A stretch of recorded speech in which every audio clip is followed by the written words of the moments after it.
Saya juga tidak menyangka diri saya kemudian diundang ke Silicon Valley, Amerika Serikat, untuk proses tawar-menawar perusahaan kami dibeli oleh salah satu perusahaan di Amerika. Mereka bukan sedang berhadapan dengan pebisnis, tapi ketika saya berangkat ke sana dan dialog dengan mereka, bicara tentang harga, saya seperti memandang mereka sedang berbicara dengan penghafal Quran. Ketika kemudian mereka 2 kali datang ke Indonesia untuk membeli perusahaan kami Paytrade, dan saya dengar mereka dari mulut mereka sendiri, mereka menawar 10 juta dolar. Kita perusahaan Paytrade, perusahaan payment gateway. Jadi saudara kalau mau beli pulsa, beli listrik, bayar-bayar ini dan itu, kita bayarnya pakai Paytrade. Mudah-mudahan nanti pembayaran UNS bisa pakai Paytrade. Nah, karena mereka pengen masuk ke industri ini, ya, ada Kasyong namanya di Hong Kong. Dia menjadi besar dan punya kemudian bank yang besar sekali, kemudian menjelajah ke berbagai negara, bahkan benua, karena awalnya dia main di perusahaan payment, di perusahaan manajemen pembayaran, lalu lintas transaksi. Mereka bilang, saya minat dengan perusahaan Anda, kita pengen masuk ke Indonesia lewat perusahaan Anda. Evaluasinya saya dengar dari mereka 10 juta dolar. Saya terkejut bahagia tapi nggak kaget. Ketika saya mendapati, oh saya ada di dunia itu ya.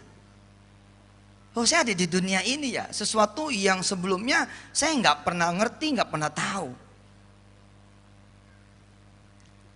Saya tidak seperti saudara-saudara semua yang kuliah di dunia IT, benar-benar kuliah, kemudian berangkat dari karyawan biasa, kemudian tembus jadi manajer, jadi GM, jadi direktur, kemudian berangkat lagi mendirikan perusahaan IT. Enggak, saya berangkat dari Al-Fatihah, kemudian Al-Baqarah, kemudian Ali Imran, terus jalan sampai kemudian ketemu juz 29, juz 30, berangkat terus Al-Hakumut, naik terus sampai kemudian An-Nas. Enggak, saya tidak awal dari awalnya manusia biasa.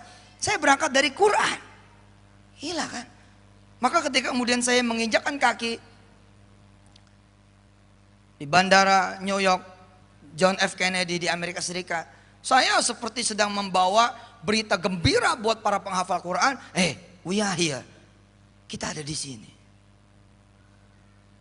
Karena sebagai seorang penghafal Quran ada muruah, ada izzah. Saya ketika datang ke Silicon Valley, pertanyaan saya begini, apa ada perusahaan di sini yang bisa saya beli? Pertanyaannya saya rubah, Pak.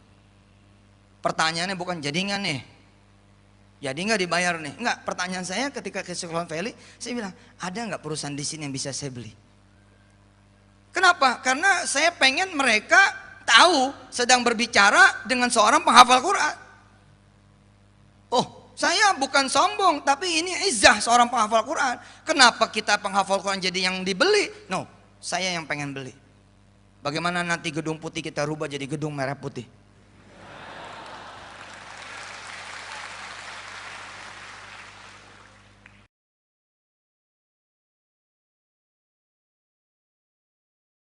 Saya membayangkan begini di urusan sholawat. Saya membayangkan begini, perhatikan. Ada orang ngucap salam kepada saya.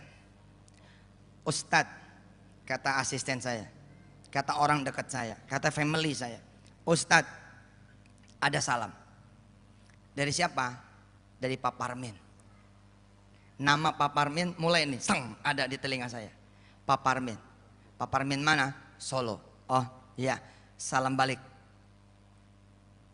Nih salah satu yang membuat saya mencintai sholawat. Pokoknya kalau nggak Quran, sholawat. Nggak Quran, sholawat. Nggak Quran, sholawat. Nih kayak begini. Jadi bawahnya saya panjangin sampai ke nanti negeri akhir. Teman saya, asisten saya, orang dekat saya, keluarga saya datang lagi. Ustadz, ada salam lagi. Dari siapa? Pak Parmin. Parmin mana? Yang Solo.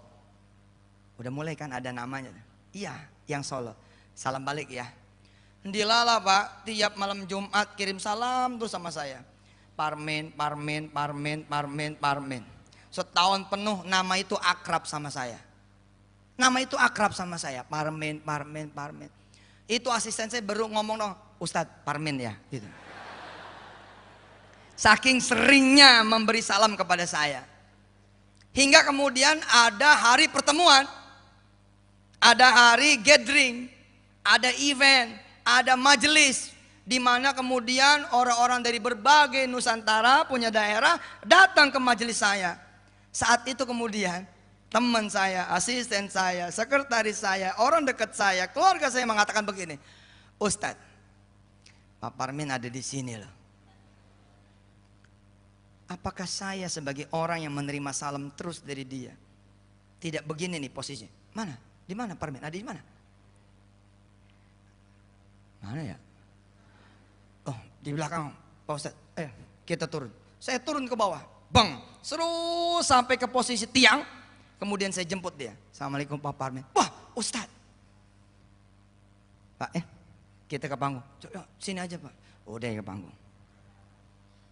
Saya kemudian muliakan beliau karena sering ngasih salam. Apalagi salamnya nggak kosong.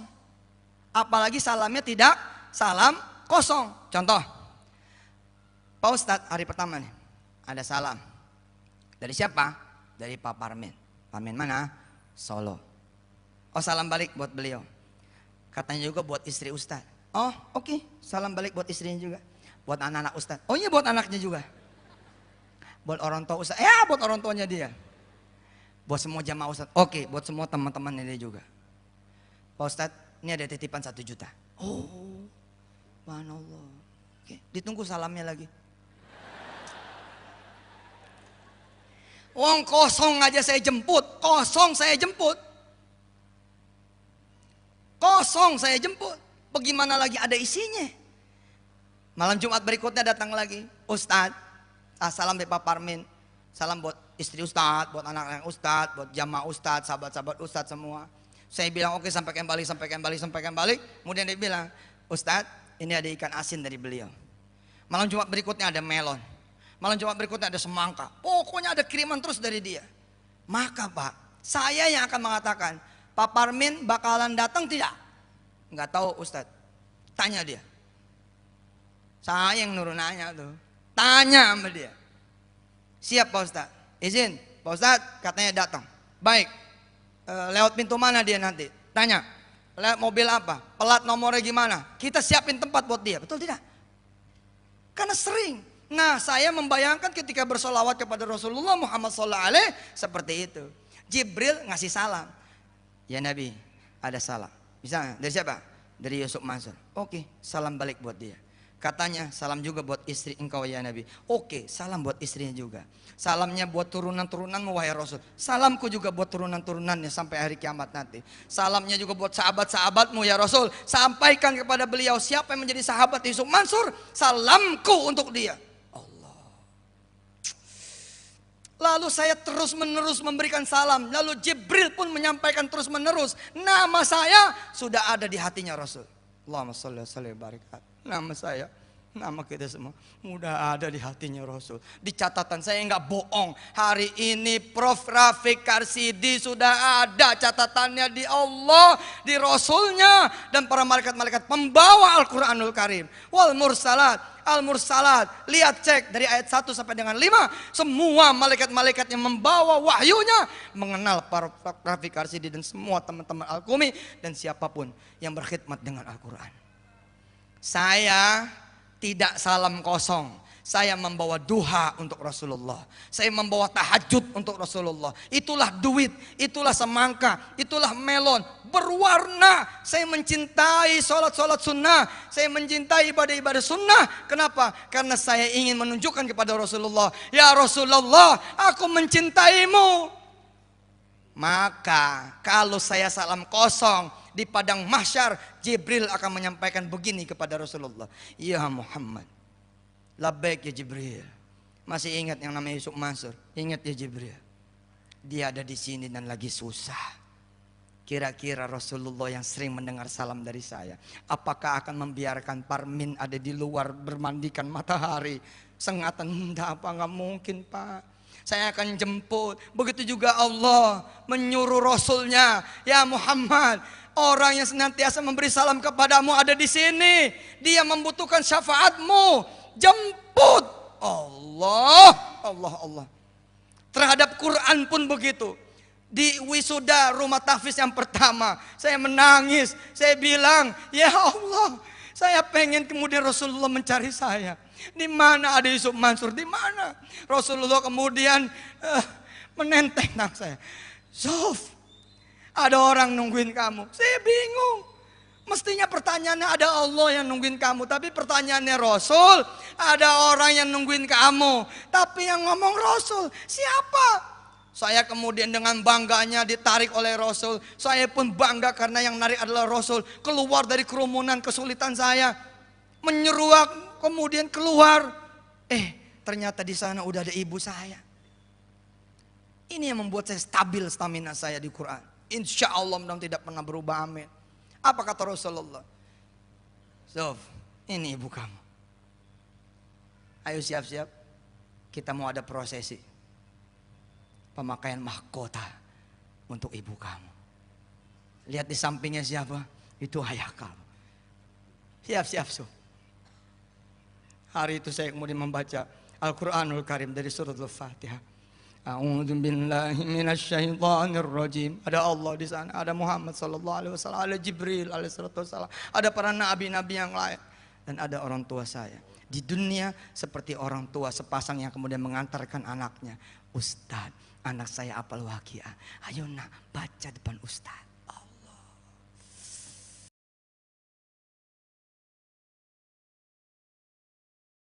Minjem punya Ustaz Syihab biar jadi kayak Ustaz. Bismillahirrahmanirrahim. Assalamualaikum warahmatullahi wabarakatuh. Alhamdulillah saya udah lama pengen ketemu, pengen matur, pengen jumpa dengan Profesor Rafiq Arsidi. Ya sekarang dikasih sama Allah Subhanahu wa taala. Ternyata lebih adem wajahnya dari yang saya perkirakan. Adem betul. Mudah-mudahan insya Allah di tangan beliau bukan cuma UNS seperti yang tertera di deklarasi, tapi seluruh perguruan tinggi di dalam negeri dan di luar negeri. Insya Allah nanti tergabung semua perguruan tinggi di 5 benua di bawah benderanya UNS insya Allah. Amin. Mudah-mudahan insya Allah. Ustadz Syihab terima kasih sudah membawa saya kemari, kawan-kawan Deki Solo, Iskarima dan teman-teman mahasiswa mahasiswi. Saya benar-benar punya jalan untuk membuat orang miskin menjadi kaya, untuk membuat orang yang bodoh menjadi pintar, untuk membuat orang yang lemah menjadi kuat. Saya dengan izin Allah SWT dan juga kawan-kawan yang bergerak di dunia Al-Quranul Karim seperti mendapatkan ilham dari Allah SWT, seperti doa kita-kita, doa kami-kami, doanya semua orang. Ya Allahumma inna nas'aluka fahman nabiyyin wa hifzal mursalin wa ilhamal malaikatillahil muqarrabin. Bahwa yang paling gampang untuk mengangkat orang-orang kecil menjadi besar, orang-orang hina menjadi mulia, sederhana sekali. Tempelin dia dengan Quran, rekatkan dia dengan Quran, satukan dia dengan Quran, blend dia dengan Quran. Insya Allah berubah, betul-betul bakal berubah. Setiap apa yang kemudian nyambung dengan Allah Subhanahu wa taala, memang dia akan berubah. Saya mengingat sejarah berdirinya Paytrend. Paytrend ini Prof, salah satu perusahaan kami dengan izin Allah Subhanahu wa taala yang bergerak di bidang IT. Saya tidak menyangka seperti saya lihat tadi daftarnya ada anak-anak mahasiswa kedokteran yang hafiz Quran, ada anak-anak fakultas teknik, ada anak-anak yang dari berbagai latar pendidikan. Saya juga tidak menyangka diri saya kemudian diundang ke Silicon Valley, Amerika Serikat untuk proses tawar-menawar perusahaan kami dibeli oleh salah satu perusahaan di Amerika. Mereka bukan sedang berhadapan dengan pebisnis, tapi ketika saya berangkat ke sana dan dialog dengan mereka, bicara tentang harga, saya seperti memandang mereka sedang berbicara dengan penghafal Quran. Ketika kemudian mereka 2 kali datang ke Indonesia untuk membeli perusahaan kami Paytrend, dan saya dengar mereka dari mulut mereka sendiri, mereka menawar 10 juta dolar. Kita perusahaan Paytrend, perusahaan payment gateway. Jadi saudara kalau mau beli pulsa, beli listrik, bayar-bayar ini dan itu, kita bayarnya pakai Paytrend. Mudah-mudahan nanti pembayaran UNS bisa pakai Paytrend. Nah, karena mereka pengen masuk ke industri ini, ya, ada Kasyong namanya di Hong Kong. Dia menjadi besar dan punya kemudian bank yang besar sekali, kemudian menjelajah ke berbagai negara, bahkan benua. Karena awalnya dia main di perusahaan payment, di perusahaan manajemen pembayaran, lalu lintas transaksi. Mereka bilang, saya minat dengan perusahaan Anda, kita pengen masuk ke Indonesia lewat perusahaan Anda. Evaluasinya saya dengar dari mereka 10 juta dolar. Saya terkejut bahagia tapi nggak kaget ketika saya mendapati, oh saya ada di dunia itu ya. Oh saya ada di dunia ini ya. Sesuatu yang sebelumnya saya nggak pernah ngerti, nggak pernah tahu. Saya tidak seperti saudara-saudara semua yang kuliah di dunia IT, benar-benar kuliah, kemudian berangkat dari karyawan biasa, kemudian tembus jadi manajer, jadi GM, jadi direktur, kemudian berangkat lagi mendirikan perusahaan IT. Enggak, saya berangkat dari Al-Fatihah, kemudian Al-Baqarah, kemudian Ali Imran, terus jalan sampai kemudian ketemu juz 29, juz 30, berangkat terus Al-Hakumut, naik terus sampai kemudian An-Nas. Enggak, saya tidak awal dari awalnya manusia biasa. Saya berangkat dari Quran. Gila kan? Maka ketika kemudian saya menginjakkan kaki di bandara New York John F. Kennedy di Amerika Serikat, saya seperti sedang membawa berita gembira buat para penghafal Quran. We are here. Kita ada di sini. Karena sebagai seorang penghafal Quran ada muru'ah, ada izzah. Saya ketika datang ke Silicon Valley, pertanyaan saya begini, apa ada perusahaan di sini yang bisa saya beli? Pertanyaannya saya rubah, Pak. Pertanyaannya bukan jadi nggak nih, jadi nggak dibayar nih, nggak. Pertanyaan saya ketika ke Silicon Valley, saya bilang, ada nggak perusahaan di sini yang bisa saya beli? Kenapa? Karena saya pengen mereka tahu sedang berbicara dengan seorang penghafal Quran. Oh, saya bukan sombong, tapi ini izzah seorang penghafal Quran. Kenapa kita penghafal Quran jadi yang dibeli? No, saya yang pengen beli. Bagaimana nanti gedung putih kita rubah jadi gedung merah putih?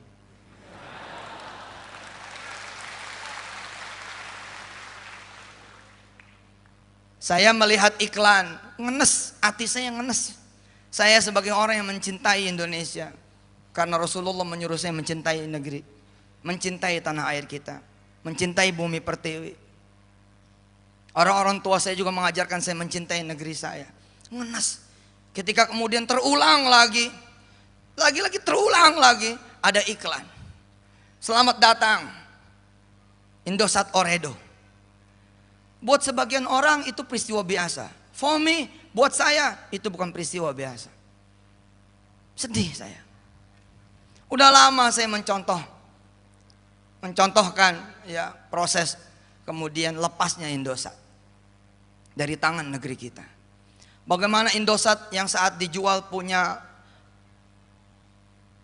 pelanggan 40 juta orang, kok bisa dilepas 13 triliun? Dan dilepasnya kepada perusahaan di negara asing.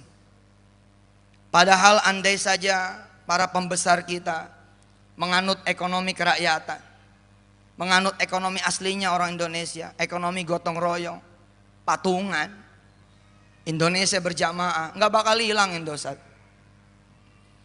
13 triliun tawarkanlah ke 40 juta pelanggan. Cukup dengan satu short message, dengan satu SMS singkat, our valuable customer, pelanggan yang terhormat, mau nggak jadi ownernya Indosat?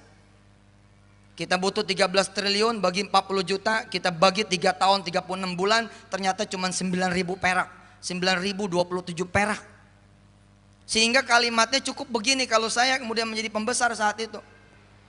Dan tidak bicara kalau sih, insya Allah mudah-mudahan yang akan memimpin negeri ini adalah orang-orang yang memang berpihak kepada negerinya, berpihak kepada bangsanya. Cukup SMS-nya begini, tahan pulsa Anda 10.000 setiap bulan selama 36 bulan, welcome, you are my owner, you are my owner, Andalah pemilik barunya Indosat. Tapi tidak dilakukan. Terus jalan sekian tahun, kita menyaksikan presiden kita kemudian menyampaikan di depan layar kaca. Salah satu dari jutaan orang yang menonton adalah saya. Ketika ada salah satu orang kemudian bicara bagaimana dengan Indosat, dia punya satelit. Kemudian Pak Presiden waktu itu ngomong, kita tidak usah bicara Indosat, Indosat itu 200 triliun terlalu mahal. Saya ingat betul itu. Makanya dengan spirit itu saya alih-alih sudah tinggal bicara time schedule pembayaran 10 juta dolar, saya malah bilang saya mau buka kantor di sini. Saya mau beli salah satu perusahaan di sini. Gimana caranya? Karena saya mengingat, ya Allah, saya bilang, beberapa tahun kemudian valuasinya Indosat jadi 200 triliun. Memang sudah impossible untuk kita beli, karena memang itu bukan buat dijual, nggak mau dijual sudah. Kemudian datanglah iklan terbaru Indosat Ooredoo. Aduh, orang lain tertawa, saya menangis, asli menangis. Beberapa tahun sebelumnya BRI merger dengan Maybank, dibeli oleh Maybank. Kalimatnya masih dua, BRI Maybank. Tapi beberapa tahun setelah akuisisi, akhirnya kemudian Maybank mengumumkan tidak lagi memakai BRI. Ini kalimat belum jadi Pak, tapi saksikan kebenaran omongan hari ini. Besok ketika dia mengatakan selamat datang Indosat Ooredoo, enggak, itu ada kalimat yang kemudian akan terhapus karena emang bakal dihapus, yakni selamat tinggal Indosat. Sama seperti Sony Ericsson, ketika kemudian Ericsson dibeli oleh Sony, namanya masih dua, Sony Ericsson. Besok kemudian Ericsson-nya hilang, tinggal Sony-nya. Bagaimana kemudian orang sedunia lupa Stadion Etihad itu dulu stadion apa namanya? Lupa orang. Memang sudah begitu. Kalau barang udah dibeli, ya suka-suka yang beli. Saya nggak kebayang bila kemudian separuh bumi Indonesia atau malah seluruh kemudian rakyat Indonesia memakai Petren. Nggak kebayang sama saya. Jika kemudian servernya, sistemnya, manajemennya dimiliki oleh Amerika. Mendingan ame bini daripada Amerika. Ame bini aja deh. Kumi itu anak saya yang kedua namanya Kumi. Jadi Al-Kumi ini anak aneh nih. Wirda, Kumi, Kun, Hafiz, Aisyah. Anak saya 5 Prof. Alhamdulillah, 1 biang. Kumi, bangunlah. Kumi artinya bangunlah. Kum, bangunlah. Kumi, bangunlah. Mu'annas, bangun. Kumi. Bagaimana kemudian kita melihat di waktu-waktu yang akan datang tinggal Ooredoo. Saya mikir, oh kita dari dulu belajarnya mewarnai, bukan diwarnai. Betul tidak? Ahlul Quran besok harus mewarnai, bukan diwarnai. Maka saya datang. Terus kata dia begini, kata orang-orang Amerika begini, no, we back to subject, dia bilang. Kita balik ke subjek materi obrolan kita. Bagaimana tentang proses akuisisi? Saya bilang, enggak lah. Kita akan bicara kalau penawaran Anda 1 billion, saya bilang, 1 billion. Jadi kalau penawarannya itu 1 billion, 1 miliar dolar, baru saya bicara, baru kita bicara. Apa kata bulenya? Oh enggak bisa. Anda baru 700.000 pengguna. Baru 700.000 pengguna. Kalau mau bicara 1 billion, Anda harus punya 10 juta pengguna. Oh, saya bilang kalau 10 juta pengguna, 10 billion. Betul, karena Al-Quran mengajarkan kepada saya, antumul a'launa. Ente lebih tinggi, Sof. Jangan mau dibeli, harus ente yang beli. Besok kita ke Singapura, kemudian kita rubah namanya menjadi Singaparna. Perusahaan kita dibeli-beli melulu. Besok ya tugas kemudian Ahlul Quran adalah membuyback juga Indonesia. Sebagaimana kemudian juga membuyback akidah-akidah yang tergadai. Tidak cuma berhenti pada episode kita menghafalkan Al-Quran. Tapi bagaimana kemudian Al-Quran membuat sebuah bangsa yang kecil, sebuah kaum yang dianggap amal lalat pun lebih gede lalat, yakni Nabi Allah dengan para sahabatnya saat itu. Tapi ketika dikirim oleh Allah Al-Quranul Karim, tadi Ustadz Syihab di mana itu Masjid Agung Karanganyar bercerita, sekumpulan kecil sahabat, 12 orang, 3 orang pakai sendal, yang lainnya nyeker, bisa menguasai 5 benua, bisa sampai ke negeri Cina. Karena Al-Quranul Karim, dan itu betul. Itu betul. Saya dulu mencontohkan seperti ini. Mana tangannya? Tangan, pinjam tangannya. Ayo, taruh di atas. Taruh di atas tangannya. Oke? Al-Quran itu, ayo. Bareng semua, 1, 2, 3. Ibarat seperti ini.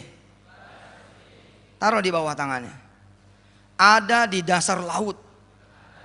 Ada orang tenggelam di dasar laut. Kemudian dia naik. Dia naik. Dia naik. Terus sampai ke permukaan. Mana suaranya? Terus sampai ke permukaan. Dijemput sama nelayan. Naik ke perahu. Dinaikin ke perahu. Dibawa ke tepi pantai, dibawa ke rumahnya, dikasih handuk, dikasih pakaian, dikasih makanan hangat, dikasih minuman hangat. Orang ini mandi, kemudian makan. Ditanya juga bisa kerja apa, ditanya juga bisa kerja apa, bisnis apa, usaha apa. Dia jawab nggak tahu. Oleh si pemilik rumah, si nelayan, diajarin bercocok tanam. Dan dikasih lahan. Akhirnya dia bisa bekerja. Dia bisa bertani. Dia bisa berkebun. Kemudian dia tambah luas kebunnya. Dia bisa dagang di kampung itu. Mana? Dia bisa dagang di kampung itu. Kemudian dia bisa berdagang antar kampung. Berdagang antar pulau. Menguasai pasar di Indonesia. Menguasai pasar di negerinya. Kemudian berdagang lagi antar negara. Dan ketika dia meninggal dunia, dia terus naik, nggak bisa di stop, unstoppable, sampai kemudian posisinya mentok. Ada sisinya Rasulullah Muhammad SAW. Dulu saya tidak membayangkan kalau contoh itu terjadi sama saya. Kan tadi ada ceritanya tuh. Mula-mula dagang dulu di kampungnya, kemudian bisa berdagang antar kampung. It was me. It was me. Gak nyangka. Ketika saya mulai bercerita sampai bisa berdagang antar kota, mulai nyampe nih. Tapi ketika saya kemudian bilang, coba nih gue naikin nih. Kita kemudian orang ini berdagang antar negara. Bisa gak? Tapi saya yakin karena redaksi hadisnya seperti itu. Kalau kita udah nempel sama Quran, maka kita akan diangkat, terus dan tidak pernah berhenti, bahkan ketika kita wafat dan nanti kelak dibangkitkan. Iqra wartaqi. Baca kata Allah, silakan baca. Kamu naik sendiri. Nanti tempat akhirmu, akhir dari manzilatak nanti adalah dari akhir ayat yang takra'uha, dari ayat yang kalian itu nanti baca. Bayangkan bila kemudian kita menyelesaikan 30 juz, Allah tempat kita bersama para nabi dan rasul, lalu kita bisa berduduk, bisa bercakap-cakap, bisa melihat Nabiullah Muhammad SAW. Episode yang kemudian menjadi episode menyenangkan buat para orang tua adalah ketika anak-anaknya dibawa sama orang tua menemui saya. Ustadz, anak saya apal waqiah loh. Terus saya tersenyum, oh ya, apal waqiah? Iya. Ayo dek, baca dek. Terus saya juga mempersilakan, silakan dek baca. A'udzu billahi minasyaitonir rajim. Anak itu baca, yang menangis ayah ibunya. Sambil megang Samsung sama iPhone-nya. Bismillahirrahmanirrahim. Saya duduk di situ di depan anak ini. Idza waqa'atil waqi'atu laisa liwaqa'atiha kadzibah. Ayah ibunya kemudian bleber matanya. Sambil megang dia punya jejak, sambil dia ngusap air matanya, ya Allah, anak saya membaca di depan Ustadz Yusuf Mansur. Saya pun senang melihat dua insan ini senang, melihat kemudian ayah dan ibu ini senang, melihat anak yang membaca depan saya. Saya kemudian usap palanya dan saya beri dia hadiah. Saya membayangkan besok saya begitu di depan Rasulullah Muhammad SAW. Jibril mengantar saya ke depan Nabi Allah Muhammad SAW. Jibril juga mengantar Prof. Rafiq Karsidi ke depan Nabi Allah Muhammad SAW. Jibril memberi salam, ya Rasulullah, salam alaikum, wahai Rasulullah, salam sejahtera untukmu. Ini Prof. Rafiq Karsidi, kenalin. Rasulullah bilang, udah kenal. Jibril bingung, emang pernah di UNS? Betul, saya membayangkan itu. Puncaknya adalah di mana kemudian orang tua saya ada di samping saya, dan itu yang membuat saya bilang sama santri-santri saya, sampai mati kita harus jaga hafalan Quran kita, sampai kemudian kita betul-betul bukan cuma sekedar pernah ngafal, tapi kita diwafatkan sebagai orang-orang yang memang menghafalkan Al-Quran. Kenapa? Karena momen itu yang paling saya tunggu, di mana Rasulullah kemudian bilang, silakan Yusuf Mansur, baca ayat itu sebagaimana dulu Allah menurunkannya kepada Jibril dan Jibril menurunkannya kepada saya. Lalu saya membaca depan Nabi Muhammad SAW. Kemudian Nabi bilang, cukup, mari kita sama-sama baca di hadapan Allah Subhanahu Wa Taala. Oh, itu yang membuat saya nggak berhenti. Dan saya pengennya tidak sendiri. Saya ngajak yang lain. Saya bilang sama Nabi Allah Muhammad, ya Nabi, itu di belakang ada teman-teman dari Al-Qumi, pengen setoran sama engkau ya Nabi. Satu-satu pada maju, kita berdua, kita bertiga, kita berempat, kita berlima, kita bersepuluh di organisasi ini, di kampus ini, bersama wakil-wakil dari rektor-rektor yang lain, menyaksikan anak-anak kita terus ganti berganti. Allah, Quran Pak, nggak nyangka kemudian saya bisa berdagang. Pertama dagang Malaysia, peng, masuk Malaysia, masuk Singapura, kemudian masuk di negara-negara Asia, kita terbang ke Hong Kong. Biasanya kita masuk Cina ke Indonesia, saya malah masuk dari Indonesia ke Cina. Saya dari dulu bilang, saya demen nih sama si Elon Musk. Demen nih saya sama si Elon Musk. Dari dulu saya bilang, oke, no problem, saya muslim, dia bukan muslim. Tapi saya mencintai dia, saya menyukai dia karena spiritnya. Saya mendengar, saya kemudian membaca, saya melihat sejarahnya dia. Bagaimana kemudian Elon Musk berangkat kemudian dari Afrika Selatan, menundukkan Amerika di usia yang masih sangat belia. Belia. Ketika dia berumur 6 apa 7 tahun, dia bilang sama teman-temannya, "Come ya, sini. Temannya pada datang. Ada apa? Ada apa? Ada yang manggil El, ada yang manggil Elon, ada yang manggil Musk. Ada apa?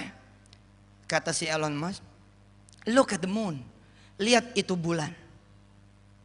Elon Musk nanya, menurut Anda semua, menurut teman-teman, is it far? Jauhkah? Atau dekat? Teman-temannya bilang, it's far away, jauh banget. Terus si Elon Musk umur 6-7 tahun bilang begini, no, it's close. Enggak, dekat banget. Look, dia bilang, lihat, see, I can catch the moon. Saya bisa nangkep bulan. Dia giniin tuh tangannya. Terus bulan diginiin, nah, dapat, dia bilang. Teman-temannya bilang, gitu mah gue juga bisa. Tapi Elon Musk bilang, I will go to the moon. Saya akan pergi ke bulan. Dan di kemudian hari dia membangun X-Space. Dia orang pertama sipil bukan NASA yang kemudian memberangkatkan sepasang pengantin menikah di luar angkasa. Dia punya PayPal. Wah, karena itu saya bilang, saya punya Paytrade. PayPal kemudian menjadi salah satu alat pembayaran resmi Amerika. Seluruh daratan Amerika pakai PayPal. Dan dia tidak ada Quran. Jadi ketika saya datang ke Amerika, jeder, saya seperti bilang, oh, Elon Musk datang tidak dengan Quran, saya datang dengan Quran. Lalu apa yang kami lakukan? Kami berangkat kemudian ke Texas, kita beli tanah di situ dengan kaum muslimin di sana. 2,1 hektar kita beli di Texas. Texas, bukan di Tawangmangu. Dan apa yang membuat saya bangga? Insya Allah tidak ada kesombongan dan saya bangunkan Anda semua. Saya bisa begitu bukan karena apa-apa. Saya memegang Quran. Memegang Quran. Seperti doa kita semua. Allahumma arhamna bil Quran waj'alhu lana imaman wa nuran wa huda wa rahmah.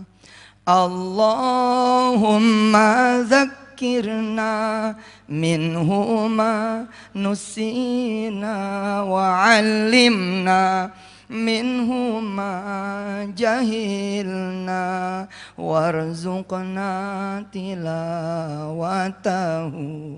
ana al-laili wa atrafan nahar waj'alhu lana hujjatan ya rabbal alamin. Kita minta sebagai rizki kita semua. Salah satu puncak rizki adalah kita diizinkan membaca Al-Quran pagi, siang, sore, dan malam. Itu rezeki paling gede loh, bisa baca Al-Quran.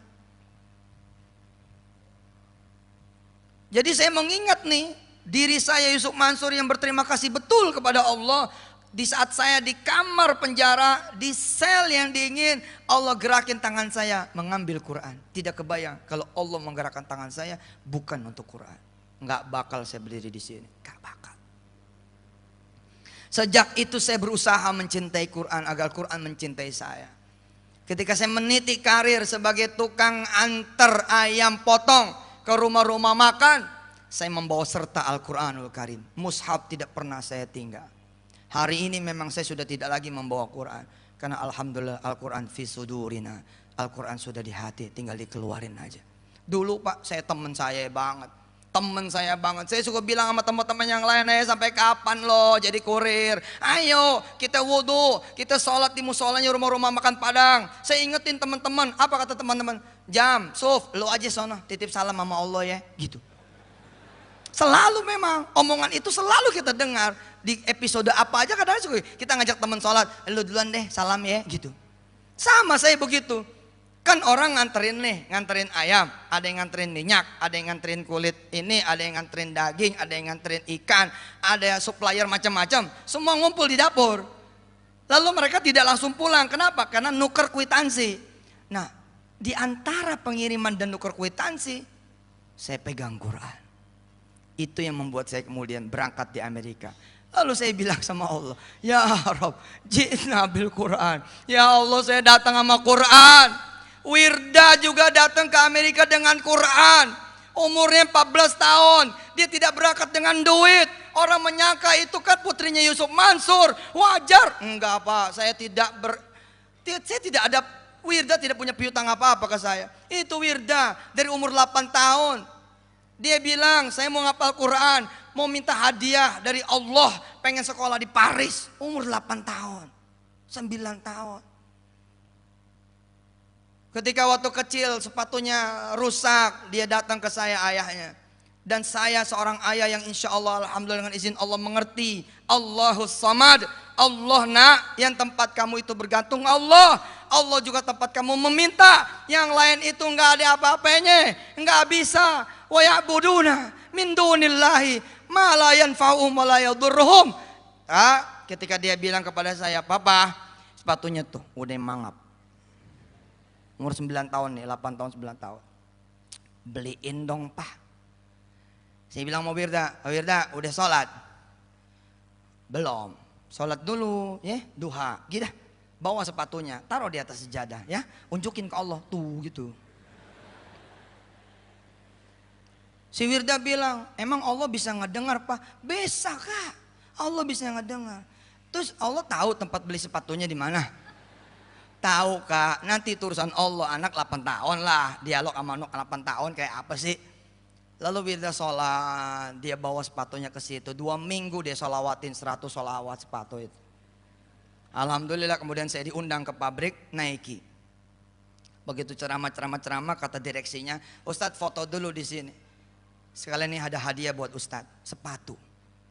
Kata direksi itu, Kebiasaan kami kalau orang datang ke pabrik kami kasih produk kami. Saya kebayang kalau saya ke pabrik Mercy. Kayak apa itu? Tanpa kemudian ngelihat isi sepatunya, saya permisi pulang. Makasih ya. Terus sampai di mobil saya buka. Ternyata sepatunya warna merah. Allah, warna merah. Nomornya 36. 34 atau 35 gitu. Kemudian saya ngomong Mas Hariman, "Man, ini orang bener-bener nganggap gue kecil ya. Merah lagi sepatunya kayak perempuan gitu." Saya tidak mengingat permintaan Wirda. Dan saya tidak tahu bahwa ini dikirim Allah buat Wirda. Allah. Buat Wirda. Terus kata Sariman, kata panitia, boleh ditukar Ustadz. Jangan. Kalau ditukar jangan. Kalau ditambah boleh. Gitu Prof, ditukar jangan. Nambah boleh. Dan dia pulang. Begitu saya pulang, kebiasaan anak pertama, langsung begitu dia ngeliat saya tuh, "Papa," gitu. Dia pelok saya, dia tomprok saya, kemudian dia ngeliat sepatu. "Nah, sepatu kakak nih," gitu. Saya bilang, bener juga. Ini dialog 2 minggu yang lalu. Terus saya tanya dia, "Kak, kamu bener terus baca sholawat, terus bawa sepatu ini ke sholat tua?" "Terus Pak." Maka ketika dia berumur kemudian 12 tahun, 13 tahun, dia tembak Amerika, dia pasang poster-poster di kamar dia. Ada satu kalimat kecil, "Quran will bring me to everywhere, to anywhere." Kalimat dia tuh. Quran akan membawa saya kemanapun, dimanapun. Luar biasa. Alhamdulillah, dia lagi jalanin program. Sekolahnya lompat-lompat, pindah-pindah. Jadi mulai dari New York dulu turunnya, jeder, situ sebulan di New York, pindah kemudian ke Washington DC pindah lagi terus. Nanti insya Allah seset 50 kota, 50 country, 50 state di Amerika. Wirda selesai pulang dan peninggalan dia adalah rumah tahfiz di seluruh Amerika Serikat. Dan bayangkan saudara, umurnya masih 14 tahun. Apa yang membuat dia seperti itu? Quran Pak. Quran itu. Quran, betul itu. Anda datang ke orang-orang yang miskin, ajarin dia Quran. Kalau nggak berubah, bohong, pasti berubah. Anda datang ke orang-orang yang sakit, ajarkan Quran kepada dia. Insya Allah penyakitnya lewat. Insya Allah. Ada seorang mahasiswa di ITB Prof. Di Masjid Salman dia bercerita, "Ustadz, saya alhamdulillah dulu pernah OD, hampir mati Ustadz. Tiba-tiba kemudian saya nangis ngelihat Quran. Di samping Quran ada Riyadus Shalihin," dia bilang, bercerita tentang surat Tabarok. Saya tuh nggak tahu gimana gemeter, saya ambil itu surat Tabarok, saya ambil Quran, saya buka surat Tabarok, kemudian saya ngaji sebisa-bisanya Ustadz. Alhamdulillah. Ya mungkin ini teori kedokteran sih, insya Allah ketemu aja jawabannya. Kan dia tidak lagi mikirin OD-nya, dia tidak lagi konsentrasi dan fokus pada penyakitnya. Tapi dia bagaimana caranya, dia bilang, "Saya pengen mati dalam posisi sudah selesai menghafal Tabarok." Kenapa? Saya nggak mau ditanya tentang dosa-dosa saya. Saya tidak mau kemudian disiksa atas dosa-dosa saya. Kalau kita ngapal Quran, surat Tabarok, insya Allah di dalam kubur nggak ada malaikat yang berani nanya, nggak ada yang berani. Minggir. Ini anak hafal Tabarok. Jangan main-main, jangan bercanda. Guru saya dengan gurunya Ustadz Irhamuddin, gurunya Ustadz Syihabuddin, Dr. Ayman Suhaid, dia bercerita, ketika kemudian kita di dalam kubur nanti akan ada pemuda atau pemudi, tergantung siapa yang meninggal dunia nanti, mendatangi kita. Ada sosok manusia yang sangat rupawan atau sangat jelita mendatangi kita.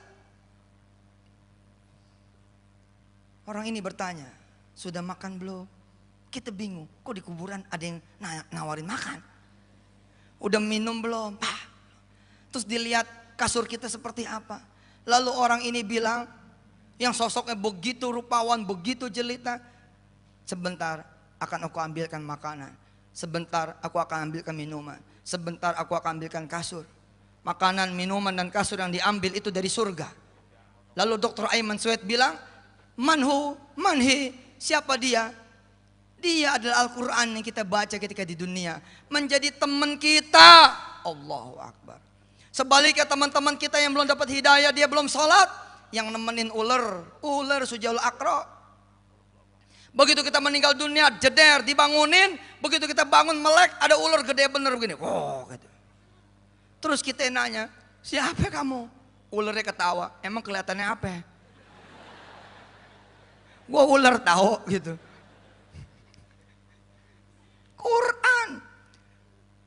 Wirda berangkat dapat beasiswa 720 juta per tahun. Enggak ngurus proposal, enggak nulis surat, enggak minta ke instansi manapun. Bahkan yang memberi visanya wakil dubes. Ada wakil dubes datang. Saya bilang jangan datang, bawa visa sini. Karena males saya ngantrinya. Saya males ngantri. Kan kalau kita bikin visa di Amerika tuh ngantri ya pinggir jalan gitu ya. Negara kita ngantri pinggir jalan. Yang bener aja. Dia datang tuh wakil dubes, diurusin sama dia. Allah. Kok bisa begitu? Wih, bisa. Kenapa? Inside him bukan Intel, tapi Quran. Inside him bukan Intel, tapi Quran. Kan ada tuh, tong tong tong tong tong tong. Intel inside. Intel inside, prosesor Intel. Kalau ada inside, kalau di inside kemudian itu ada Intel, beres, cepat, apa kerjanya kuat. Nah, ini di dalam ente Quran, di dalam wirda Quran.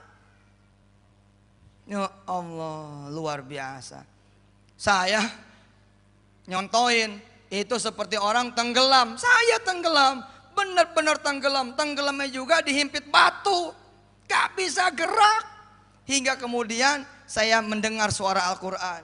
Quran memanggil-manggil saya, sini, sini, tahun 98. Sini, buka, buka. Itu betul itu, suara itu seperti manggil itu. Saya buka Quran, saya baca Fatihah, saya baca Alif Lam Mim. Saya bilang kemana aja saya. Saya hafalin, dapat 4 juz, alhamdulillah. 98 saya keluar. Begitu keluar dari sel, di penjara, saya ngomong sama ayah saya. Ayah, alhamdulillah di dalam sempat hafal 2 bulan itu 4 juz. Ayah saya bilang, bagus, masuk aja lagi. Supaya 30 juz. Weh, 99 masuk lagi. Allah, di situ saya bilang, oke, I believe my destiny. Siap, saya bilang, saya mau percaya takdir saya. Bismillah, jika takdir saya di Quran, ya Allah, uruslah urusanku. Kita tanda tangan tuh sama Allah. Take over problems. Saya ngurusin Quran aja, Allah yang ngurusin masalah saya. Alhamdulillah, 2006 masalah selesai.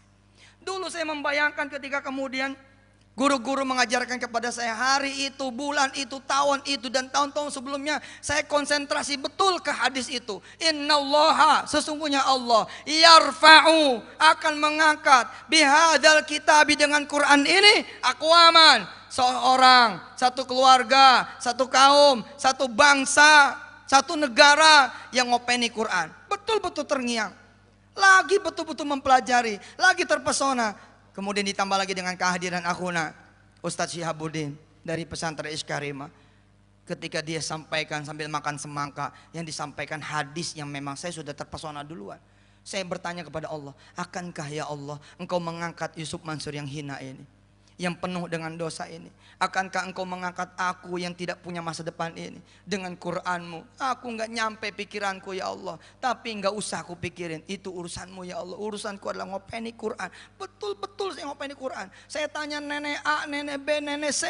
Saya tanya kakek A, kakek B, kakek C. Udah bisa baca Quran belum? Kalau belum, saya datang. Saya datang ke samping tempat tidurnya. Saya bacakan Quran kepada dia yang tidak saya kenal siapa dia. Pokoknya judulnya saya ngopeni Quran. Saya bilang kepada dunia, bila Anda bisa baca-baca, bila Anda bisa apal-apal, bila Anda tidak bisa baca belajar, kalau Anda bisa ngajar-ngajar, apa yang bisa Anda lakukan? Anda bisa beli Quran, belilah Quran dan bagikan. Anda bisa menyediakan kipas anginnya, Anda bisa pasang tikernya, apapun yang Anda lakukan buat Quran, sesungguhnya Anda sedang meninggikan derajat Anda sendiri. Saya membayangkan tuh, saya bilang, kita kayak di bawah nih mah.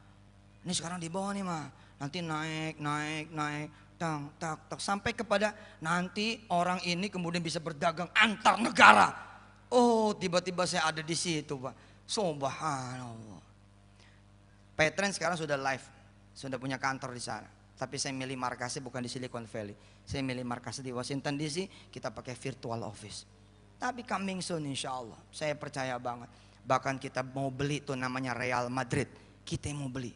Real Madrid kita mau beli. Kita mau rubah jadi Real Masjid.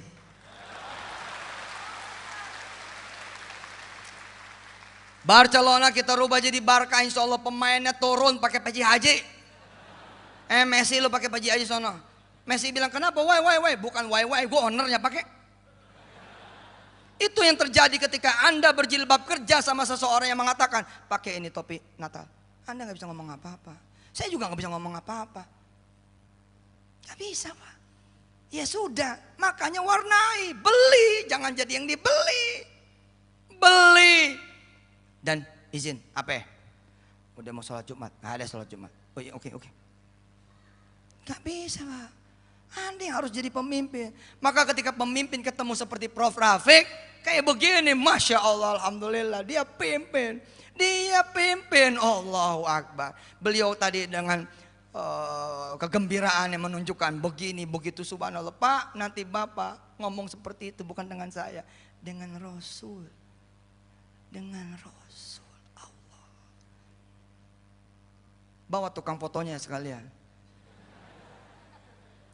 Jibril di tengah-tengah gitu. Allah.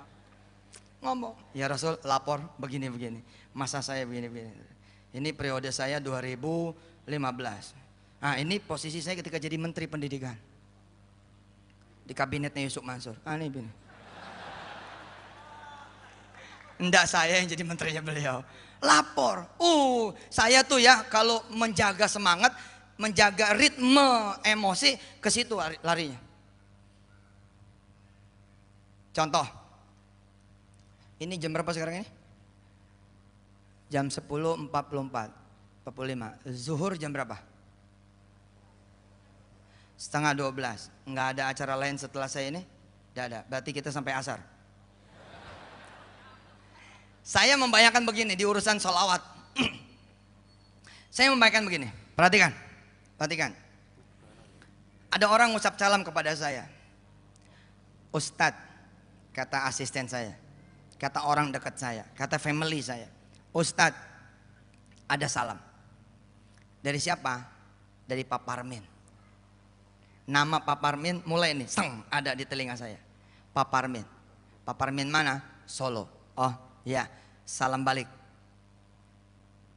Nih salah satu yang membuat saya mencintai sholawat. Pokoknya kalau nggak Quran, sholawat. Nggak Quran, sholawat. Nggak Quran, sholawat. Nih kayak begini. Jadi bawahnya saya panjangin sampai ke nanti negeri akhir. Teman saya, asisten saya, orang dekat saya, keluarga saya datang lagi. Ustadz, ada salam lagi. Dari siapa? Pak Parmin. Parmin mana? Yang Solo. Udah mulai kan ada namanya. Iya, yang Solo. Salam balik ya. Dilala Pak, tiap malam Jumat kirim salam tuh sama saya. Parmin. Setahun penuh nama itu akrab sama saya. Parmin. Itu asisten saya baru ngomong dong, Ustadz Parmin ya gitu. Saking seringnya memberi salam kepada saya. Hingga kemudian ada hari pertemuan. Ada hari gathering. Ada event. Ada majelis. Di mana kemudian orang-orang dari berbagai Nusantara punya daerah datang ke majelis saya. Saat itu kemudian teman saya, asisten saya, sekretaris saya, orang dekat saya, keluarga saya mengatakan begini, Ustadz, Pak Parmin ada di sini loh. Apakah saya sebagai orang yang menerima salam terus dari dia tidak begini nih posisinya? Mana? Di mana Parmin? Ada di mana? Mana ya? Oh, di belakang Pak Ustadz. Kita turun. Saya turun ke bawah. Bang, terus sampai ke posisi tiang. Kemudian saya jemput dia. Assalamualaikum Pak Parmin. Wah, Ustadz. Pak, kita ke panggung. Sini aja Pak. Udah ke panggung. Saya kemudian muliakan beliau karena sering ngasih salam. Apalagi salamnya nggak kosong. Apalagi salamnya tidak salam kosong. Contoh, Pak Ustadz, hari pertama nih ada salam. Dari siapa? Dari Pak Parmin. Parmin mana? Solo. Oh, salam balik buat beliau. Katanya juga buat istri Ustadz. Oh, oke. Salam balik buat istrinya juga. Buat anak-anak Ustadz. Oh iya, buat anaknya juga. Buat orang tua Ustadz. Ya, buat orang tuanya dia. Buat semua jamaah Ustadz. Oke, buat semua teman-temannya dia juga. Pak Ustadz, ini ada titipan 1 juta. Oh, subhanallah. Oke, ditunggu salamnya lagi. Wong kosong aja saya jemput. Kosong saya jemput. Kosong saya jemput.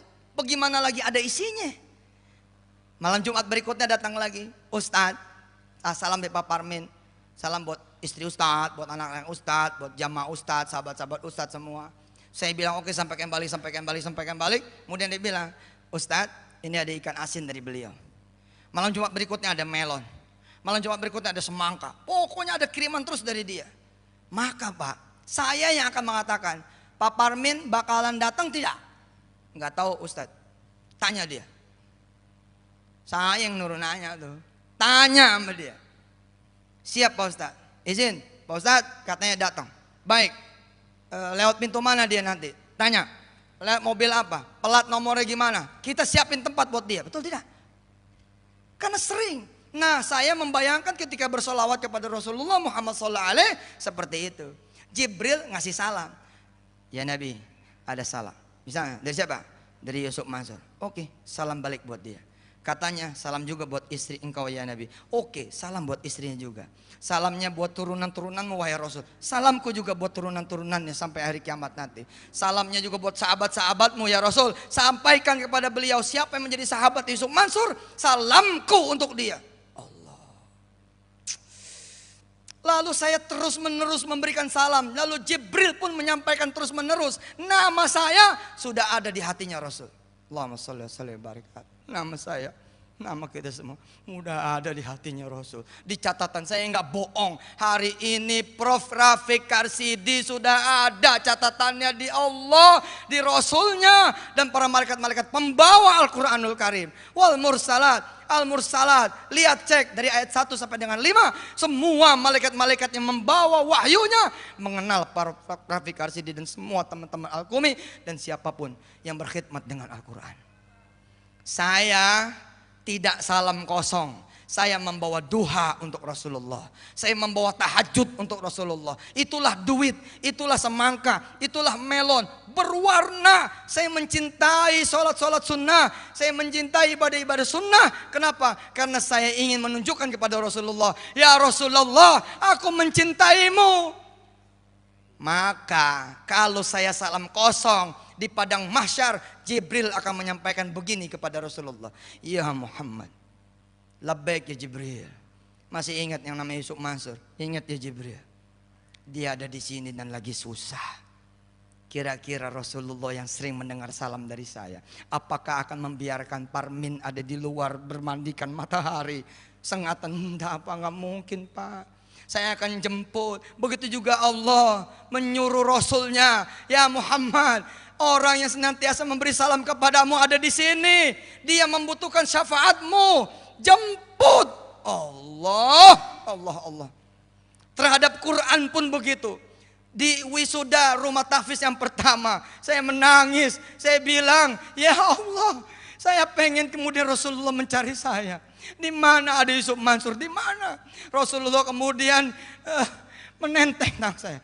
Zuf, ada orang nungguin kamu. Saya bingung. Mestinya pertanyaannya ada Allah yang nungguin kamu. Tapi pertanyaannya Rasul, ada orang yang nungguin kamu. Tapi yang ngomong Rasul, siapa? Saya kemudian dengan bangganya ditarik oleh Rasul. Saya pun bangga karena yang narik adalah Rasul. Keluar dari kerumunan kesulitan saya. Menyeruak, kemudian keluar. Ternyata di sana udah ada ibu saya. Ini yang membuat saya stabil stamina saya di Quran. Insya Allah mudah-mudahan tidak pernah berubah, amin. Apa kata Rasulullah? Sof, ini ibu kamu. Ayo siap-siap. Kita mau ada prosesi pemakaian mahkota untuk ibu kamu. Lihat di sampingnya siapa? Itu ayah kamu. Siap-siap Sof. Hari itu saya kemudian membaca Al-Quranul Karim dari surat Al-Fatihah. A'udzu billahi minasyaitonir rajim. Ada Allah di sana, ada Muhammad sallallahu alaihi wasallam, ada Jibril alaihi wasallam, ada para nabi-nabi yang lain, dan ada orang tua saya. Di dunia seperti orang tua sepasang yang kemudian mengantarkan anaknya. Ustadz, anak saya apal Waqiah. Ayo nak, baca depan Ustadz. Allah. Biasa. Ini Pak, bayangin nih yang begini. Kalau cuma dunia saya bilang nodop, nggak ada keraguan. Ente mau apa? Ente mau S2, mau S3, mau di mana? Punya Allah.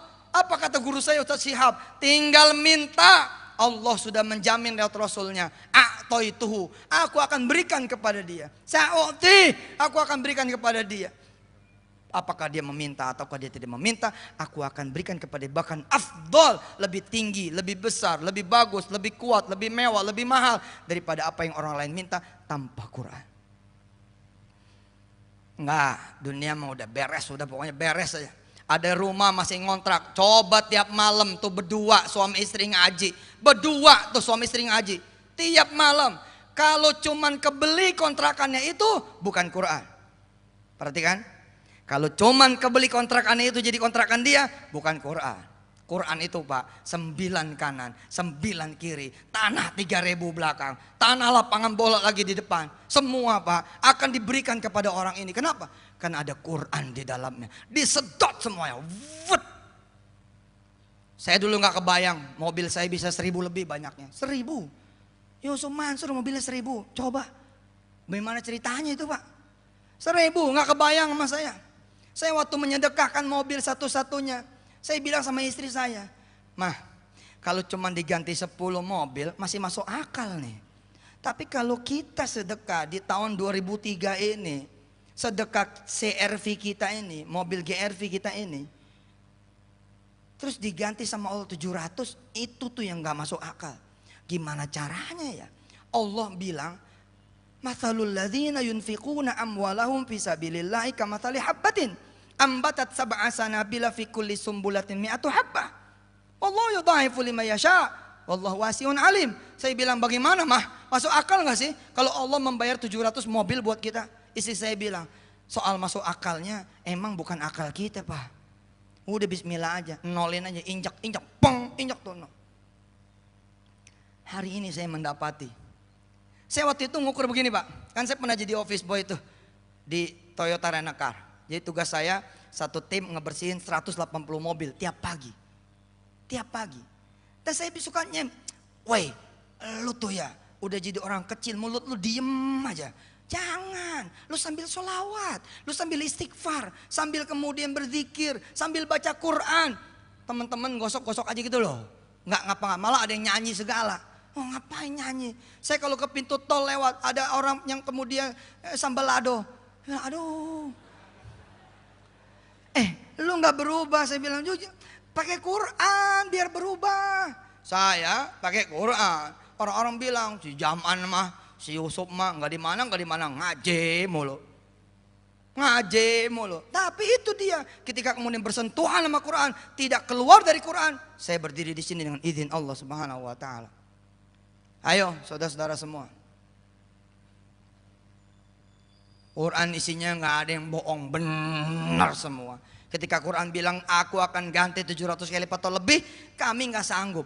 Waktu itu saya begini, Pak Ade, Pak Selamat dan kawan-kawan dari Wisata Hati dari Quran, Prof. Rafiq Arsidi. Oh gini kali ya, Mah. Nanti kita akan punya perusahaan Rent-A-Car Mah.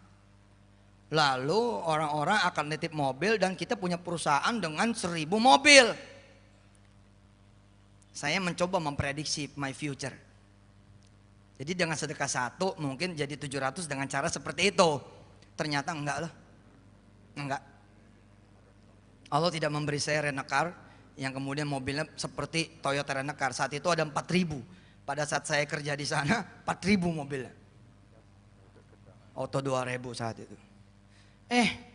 Kemudian hari saya jadi ustadz.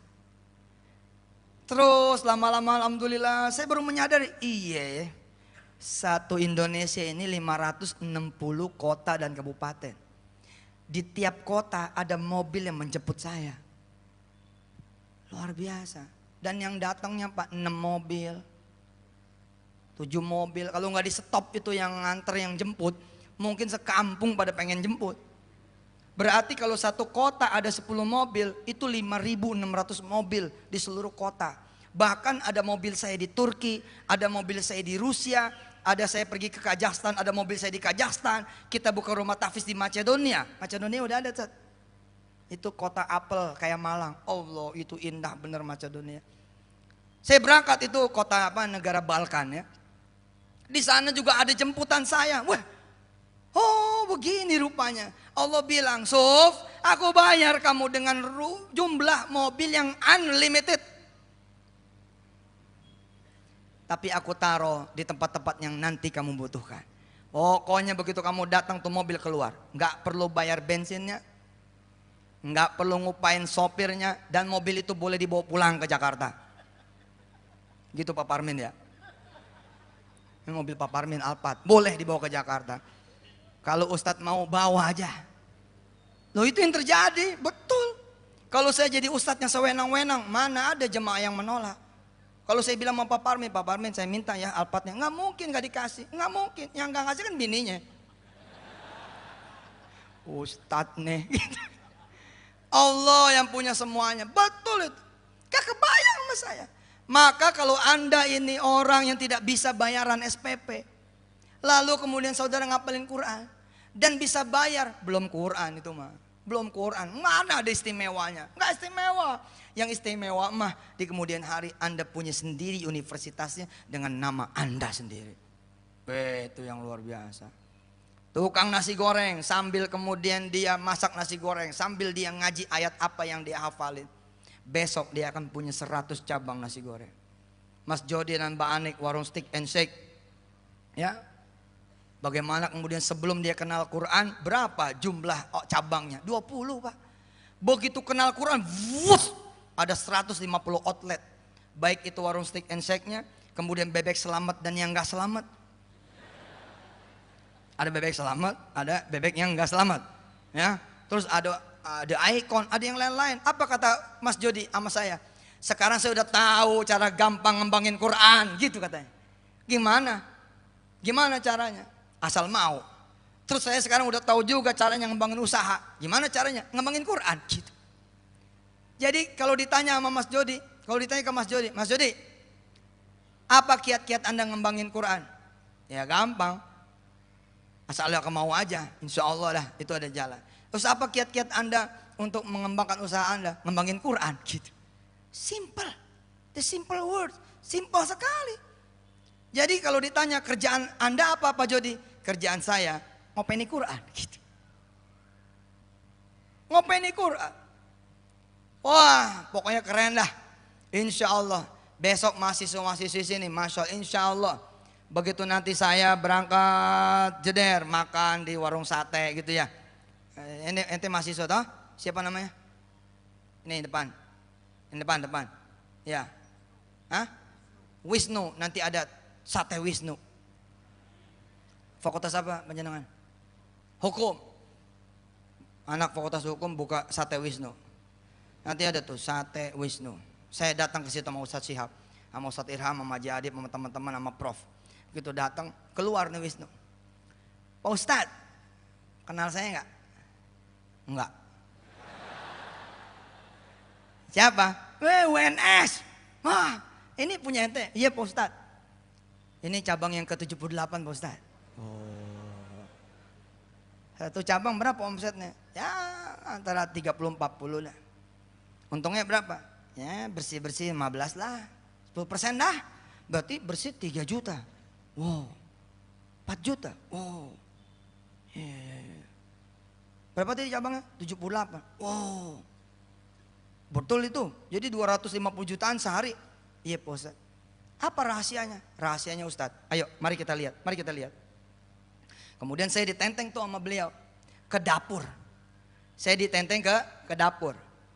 Ke kitchennya.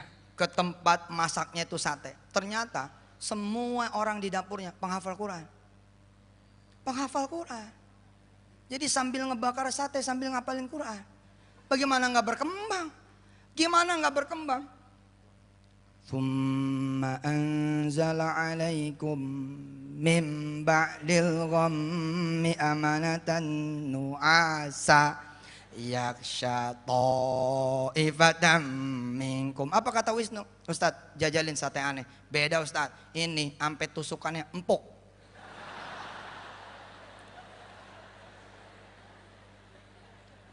Udah benar, udah betul, Quran itu udah betul. Yang penting jangan kemudian membelakangi Quran. Jangan sampai kemudian meninggalkan Quran. Ustadz, apa? Banyak kok penghafal Quran yang hidupnya susah. Enggak, gua nggak percaya. Panggil. Nggak percaya saya, nggak percaya banget. Ada penghafal Quran hidupnya susah, nggak percaya saya.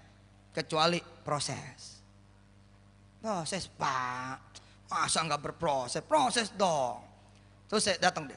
Assalamualaikum Ustadz. Iya. Betul kamu hidupnya susah. Iya Ustadz. Buat makan aja saya nggak ada. Kamu penghafal Quran? Iya Ustadz. Tahun berapa selesai? Ada 2 tahun yang lalu. Semalam sholat malam? Enggak. Iya bukan itu mah. Ya bukan Pak.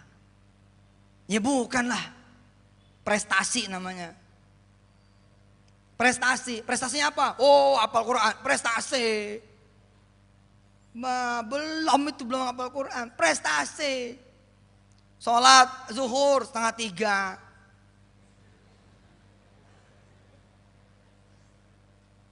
Saya datang sama Agim ke satu masjid. Mau sholat asar tepat waktu. Begitu datang kecewa kami berdua. Orang sudah berjamaah. Aduh, udah tahiyat akhir. Wah, saya bilang sama A, kita langsung masuk ke rombongan ini atau nunggu mereka salam? Kata A, tunggu sebentar. Salam nih orang. Saya pengen sholat asar nih sama A. Assalamualaikum warahmatullahi wabarakatuh. Assalamualaikum warahmatullahi wabarakatuh. Terus keluar orang ini tanpa berdoa. Ngelihat saya sama A, Ustaz, A, cium tangan. Terus kita tanya, emang udah azan asar? Oh enggak, tadi sholat zuhur. Luar biasa, sholat zuhur. Anda betul penghafal Quran? Betul. Terus gimana? Wah susah, masa saya jadi penghafal Quran. Akhirnya Allah tempatkan saya menjadi tukang tarik delman. Yang benar nih Allah. Oh nggak percaya saya tuh? Nggak percaya. Udah berapa lama jadi tukang tarik delman? 7 tahun. Terus sholat berjamaah nggak? Enggak. Ya gimana?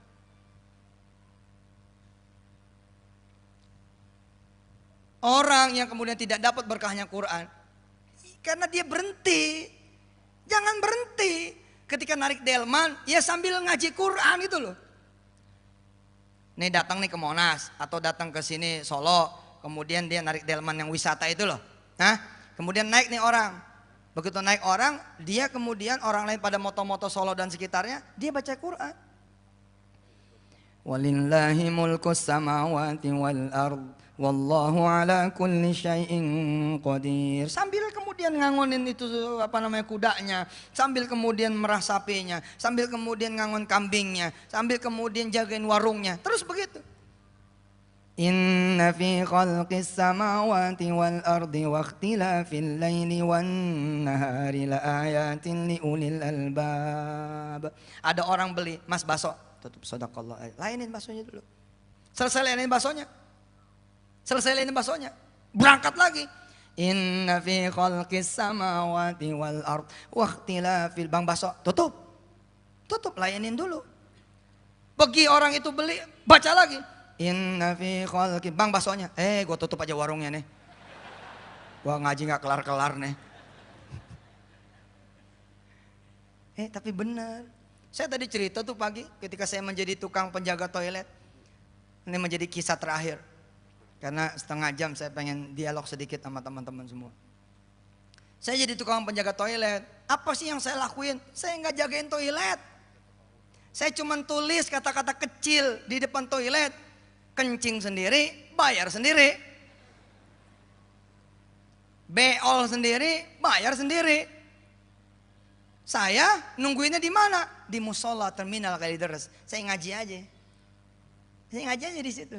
Ya liatin depan. Amazing. Sampai saya dapat hadiah waktu itu jam tangan seharga 1,5 juta tahun 99. Ya, Jam tangan seharga 1,5 juta buat penjaga toilet. Oh keren banget. Kenapa? Karena yang punya toiletnya bingung. Orang lain jagain 70.000. Ini ada orang nggak jagain 400.000. Kev, Quran luar biasa. Subhanallah. Lihat ya tadi indeks prestasi yang ditunjukkan sama Prof. Rafiq Arsidi. Waduh, ada yang 3,73. Allah, ada yang 4,3.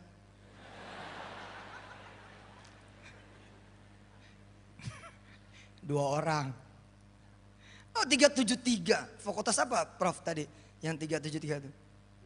Kedokteran. Allah. Begitu ada orang bunting pengen melahirkan. Enggak pakai di anestesi. Dia panggil perawatnya. Bacain surah Maryam. Bacain surah Maryam, perawat duduk, suaminya disuruh duduk, dengerin. Kaf ha ya ain sad. Itu bayi di dalam pengen keluar. Pengen dengerin dari luar. Hebat loh. Orang datang dibacain Quran. Allah, saya aja sakit nih. Saya kalau sakit nih, saya panggil santri-santri itu. Santri masuk ke kamar saya, kemudian pada duduk. Pada bacain Quran, Allah adem. Kumi ya, nomor 2 tuh anak kumi. Tuh nurunin wirda. Kalau saya pusing tuh, diambil wudhu. Diambil wudhu, kemudian dia datang. Dibacain tuh. Dipegang tuh kepala saya. Papa, mudah-mudahan papa sehat ya. A'udzubillahi minasyaitonirrajim. Allah. Ar-Rahmanu 'allamal Qur'ana khalaqal insana 'allamahul bayan. Ayah siapa yang gak baik digituin? Dipegang sama anaknya, Allah. Apalagi dipegang sama bininya, Masya Allah. Sehat dah. Gak jadi sakit, bangun dah kita bangun. Bangun semua udah dipegang sama istri mah. Alhamdulillah, emang ngerti lu tawa-tawa aja. Udah ketawa aja. Pengen jodoh, udah open Quran, nanti jodoh dihadirkan oleh Allah. Nggak perlu nulis-nulis di jilbab, call me please, nggak perlu. Tolong telepon saya, ngapain?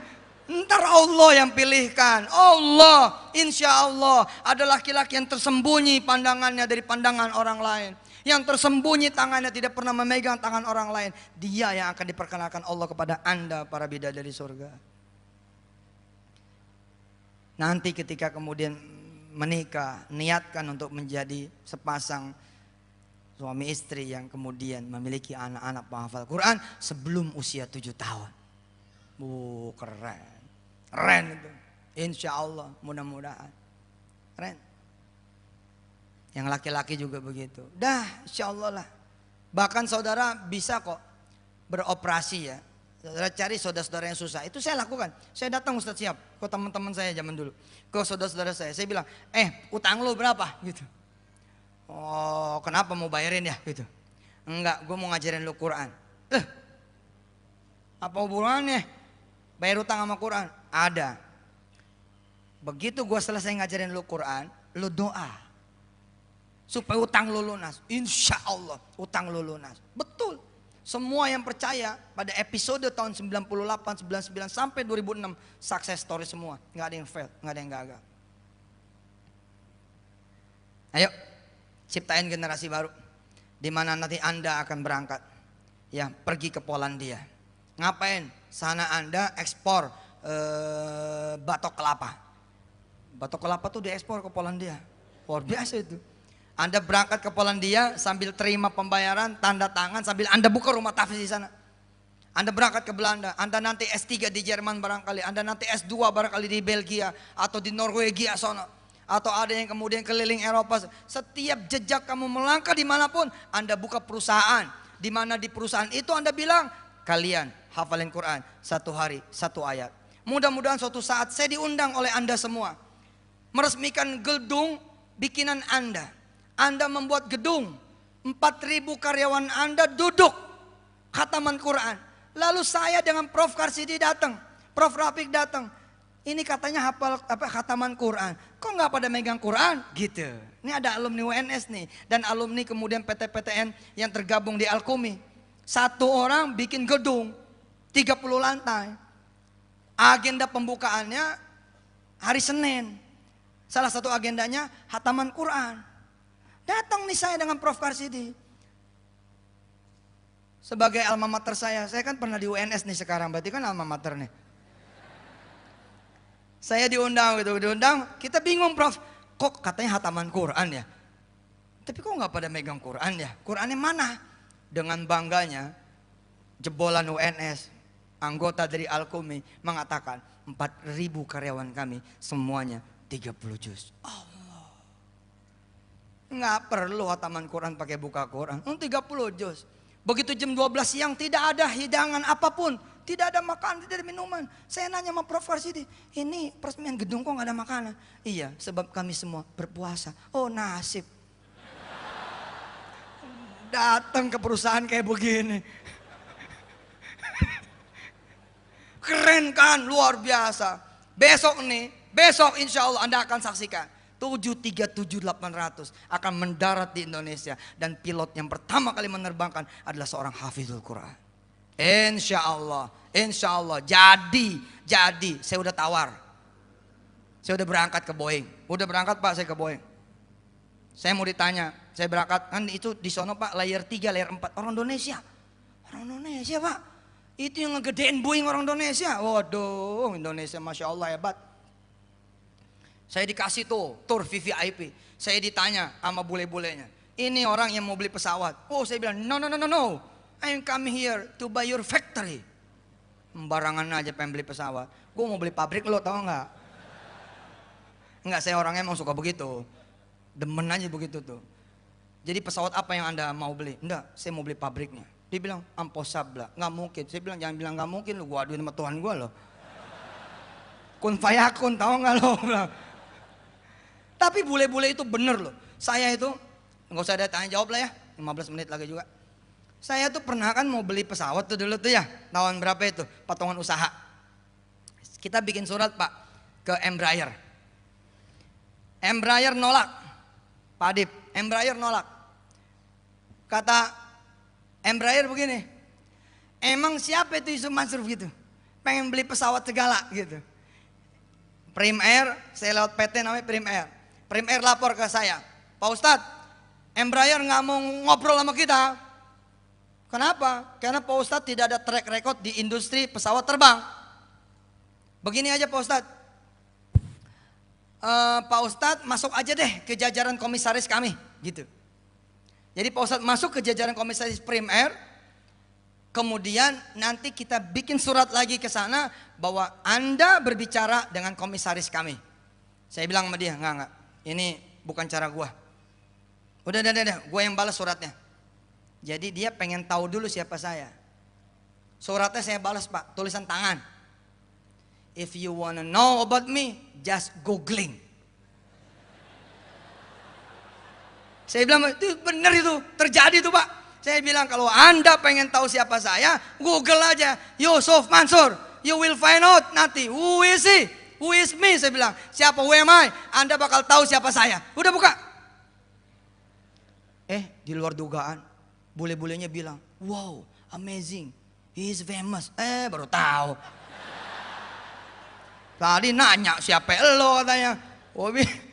Datang tuh bule-bule, dia bilang ayo kita makan malam di Hyatt. Wah keren.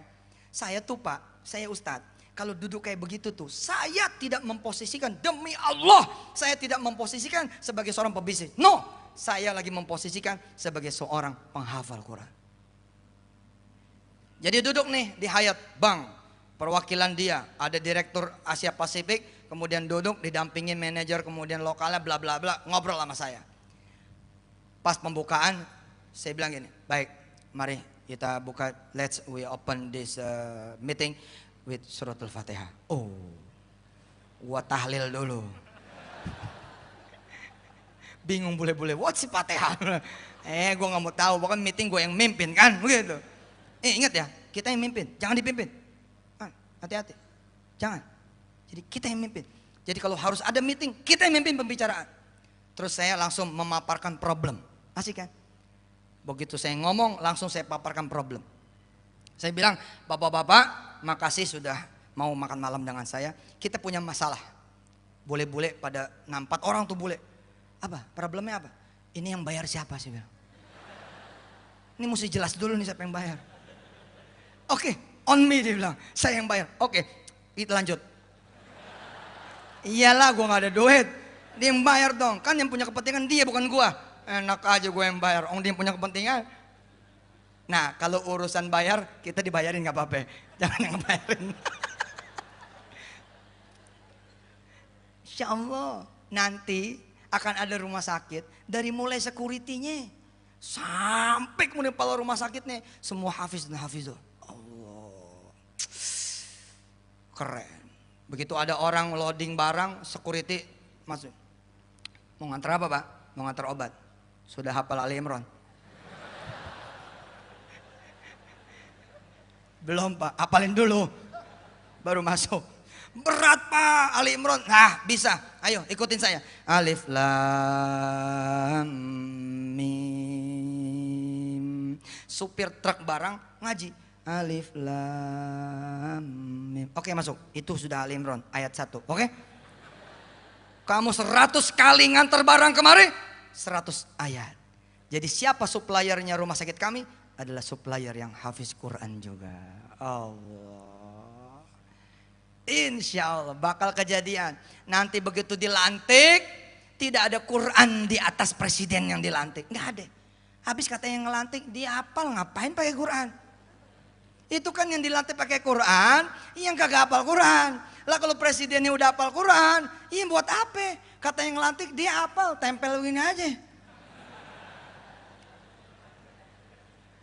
Insya Allah. PR masih panjang, tapi Allah akan menemani kita. Amin. Insya Allah. Kita berdoa bersama-sama. Sebagai penutup doa, kita langsung minta ayah kita. Doa, kita langsung minta pemimpin kita. Doa, kita langsung minta Prof. Rafiq Karsidi agar kita semua yang menjadi anak-anaknya. Saya juga termasuk anak, insya Allah. Mudah-mudahan saya bisa S3 di sini. Amin. Insya Allah beasiswa beres, bahkan dapat uang saku. Tenang. Saya lagi selesai S2 Pak, ekonomi syariah. Doain nih, mudah-mudahan bisa selesai. Nah saya bilang, jadi pengusaha balik kampus, balik. Nggak bener itu, yang bener aja. Ayo kita berhenti sekolah, kita berhenti dari. Nggak bener, nutut ilmu tiba ada kok nyuruh-nyuruh berhenti. Saya termasuk motivator yang tidak bersepakat agar Anda menjadi pengusaha lalu meninggalkan kampus. Enggak, karena itu saya contohkan, ayo kuliah lagi. Ayo belajar lagi, ayo kemudian S2, ayo S3. Kalau perlu sekarang S5 Note sama S6 Edge Samsung ya. Orang baru S3 gitu udah S5. Alhamdulillah. Ya, kita aminkan doa dari Prof. Rafiq Karsidi. Mudah-mudahan Allah Subhanahu wa taala mengabulkan doa beliau untuk kita semua, untuk bangsa ini, untuk negeri ini, bahkan untuk dunia dan semesta. Kepada beliau saya persilakan, kami persilakan, saya cukupkan akhirul kalam. Hadana Allah wa iyyakum ajma'in. Tsumma assalamualaikum warahmatullahi wabarakatuh. Saya. Terima kasih. Insyaallah barokah.